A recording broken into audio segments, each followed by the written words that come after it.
Morning everyone, thank you so much for inviting me to be with you at this launch this morning, and I really do hope we can start attending launches in person as soon once we make progress in relation to COVID-19. I want to begin by thanking Niamh O'Reilly, not just for inviting me to this event along with her colleague Katie O'Rourke, but I want to thank her for all that she does in terms of advocating for the importance of community education. I want you to know that the establishment of my department, the Department of Further and Higher Education, is absolutely about giving a voice to community education. It's about providing pathways and opportunities for whoever you are, from wherever you are, or regardless of what stage of your life you're at, to get to where you want to get to in life. We are here to empower you, to support you, and that is my job. That is genuinely what I feel my job as Minister is, and I feel it's what's at the heart of the mission of our new department. I really want to thank AONTAS for all the work you do in promoting the value of community education. We need to have a much broader conversation about education in Ireland. It's not a transactional thing. It's not that people go to school and then straight to college. That will work for some people. It won't work for everybody. We need to provide as many opportunities for access to lifelong learning as possible. And I know that's something that AONTAS advocates so passionately for as well.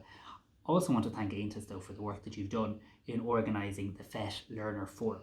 It's really important that there's visibility to the voices of the adult learner, and that the adult learner's voice is heard, and is heard within the system, within the services, that everything we do and provide is based on the needs of the learner. So for the last 4 years, this FET Learner Forum has really played a very important role in helping to develop policy and shape policy in government, and I hope that role will continue now and into the future as well. I know my colleague from the department, Phil O'Flaherty, from our further education training section, will be taking part in the Learner Facilitated Stakeholder panel later on this morning as well. I know Andrew Brownlee, the CEO of Sullus, will also be answering questions from learners. So I am delighted to be here with you, albeit virtually, and I'm delighted to be here formally to launch this new inspiring booklet and to highlight the excellent work that is taking place across further education and training, excellent work that has continued despite the global pandemic.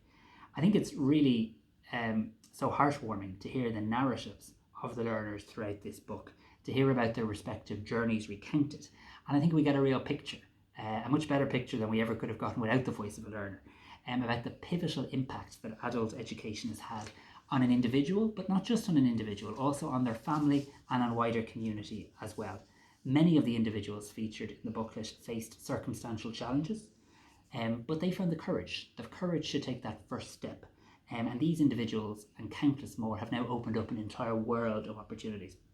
I just have some words here that particularly struck with me when I was looking through the book, when I heard from learners about how FET strengthened their confidence and their self-belief, because that's what education is about. Yes, it's about providing a skill.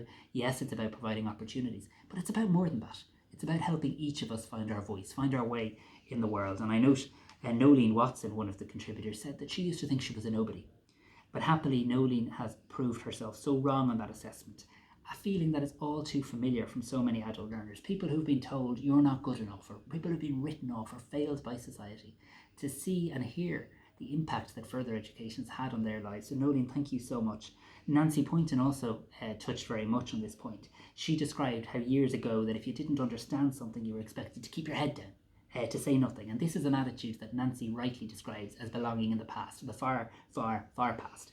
To use her own words, the more questions you ask, the more it broadens your mind. I couldn't agree more with you, Nancy, and that is a statement that needs to ring in the ears of all of us in my department and right across government. FET is for everyone, and fostering inclusion, providing opportunities for everybody at every age and every stage of their life, is such a core part of what we must do in the education space. So once again, I want to reiterate my appreciation, my thanks to AONTAS. I want to congratulate you on the launch of this booklet. I want to wish you all a very happy Christmas, and I hope that 2021 will be a year in which we begin to recover and rebuild as a country, as an economy and a society. I'm determined to work with you to play our part in that. Have a very good day.